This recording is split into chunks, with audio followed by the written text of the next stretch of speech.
What's going on, guys? It's your boy Scrub here, back again with another video. Hope you guys are having a great day. I know I am. And today I wanted to talk about an insane crime I found where a guy basically ended up stealing $1.2 million worth of fajitas. Yeah, that's right. Let's talk about it.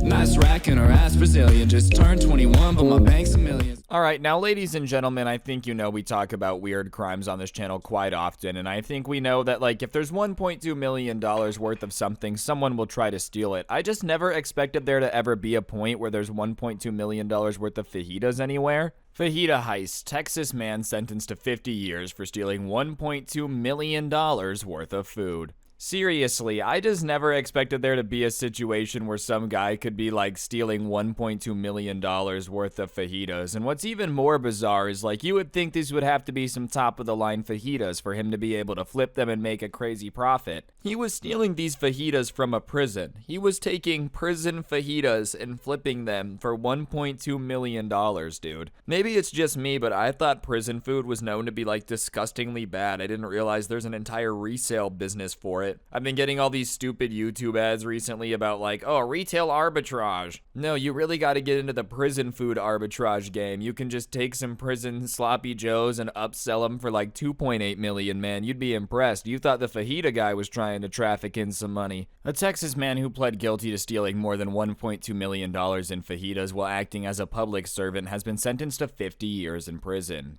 Gilberto Escamilla, 53, was employed at the Darrell B. Hester Juvenile Detention Center in San Benito, Texas until August 2017, when it was discovered that he had been placing orders for fajitas using county funds and then selling them for his own profit since December 2008, according to the Cameron County court filings. I just want to know how this even started, dude. He's like, wait a second, you're telling me I can order insane mass quantities of fajitas with the county credit card at my job and they'll bring me prison fajitas? This is awesome. I'm going to sell this for my own profit and make bank. I just don't know how this business idea ever really popped into his head, right? Like, I don't know where he was selling them. I don't know who he was selling them to, but if you find out that your favorite fajitas that you've been buying for years ended up just being like some prison fajitas that some guy took home and microwaved and resold, you have to question your taste buds, right? You know, definitely not everybody out here is meant to be a food critic, but if this dude was bamboozling,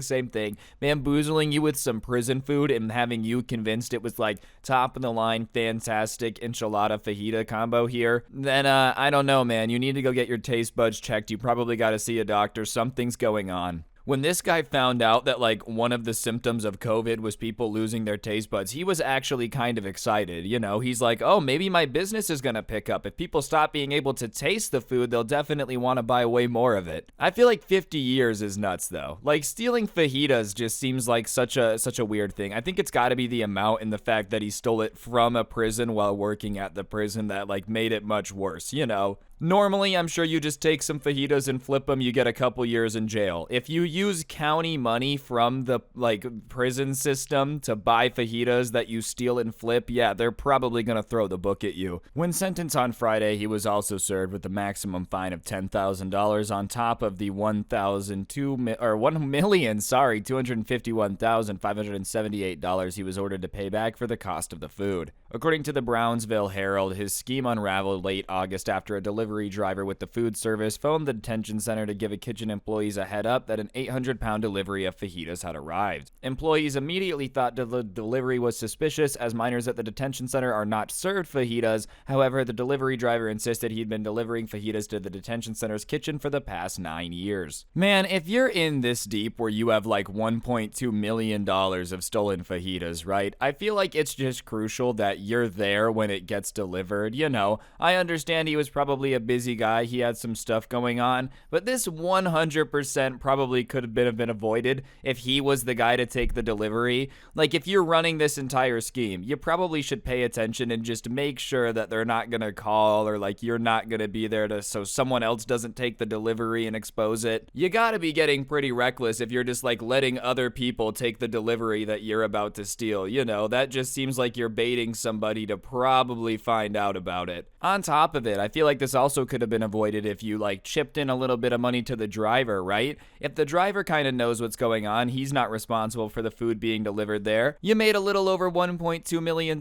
You telling me you couldn't afford to like toss 20 grand to the driver so he kind of kept things quiet when he was delivering all the fajitas? I'm just saying, there's so many plot holes here. Like, if you're going to commit to stealing from the prison while working at the prison, it's probably important that you make good choices while doing it, and I feel like just leaving it up to the wind for the delivery not to be thought of as weird is pretty risky. Because if there's any place where everyone's gonna be like immediately super suspicious of anything, it's a prison, dude. If you're working at a grocery store or whatever, I guess somebody ordered it, whatever, we'll just unload it and wait. If it's a false delivery to a prison that somebody may be stealing, or something they didn't order, yeah, of course they're going to look into it, man. Like, you work at a prison. You should know that they're probably gonna be way more on top of looking into stuff than anywhere else. After being fined and arrested, his house was searched by police who found packages of the fajitas in his refrigerator. It was selfish. It started and got bigger and out of control, he said during court testimony. According to the Herald, it got to the point where I couldn't control it anymore. Texas state judge who handled the sentence dismissed an additional theft charge as part of an earlier plea deal because he stole more than $200,000 worth of goods. It considers the crime to be a first-degree felony and allows for sentencing of up to 99 years in prison, and it also allows for more severe punishment if the defendant commits a crime while acting as a public servant. Yeah, so like I said, it seems like the punishment was so crazy severe, 50 years in prison because of the dollar amount. You know, $1.2 million is a lot of money to steal. And on top of that, yeah, you kind of got to come down hard on people stealing from, like, jail and stuff, so I'm not surprised there's a way to, like, crack down on public servants and get a stronger sentence. All in all, this situation is crazy. Crime definitely doesn't pay. Even if in the short term you make $1.2 million, dude, you still might get caught because the fajita delivery might come when you least expect it. You got to be prepared. On top of that, something they said earlier in the article that I just thought was crazy is, like, they said he had to pay back 10 grand on top of the 1.25 million, right?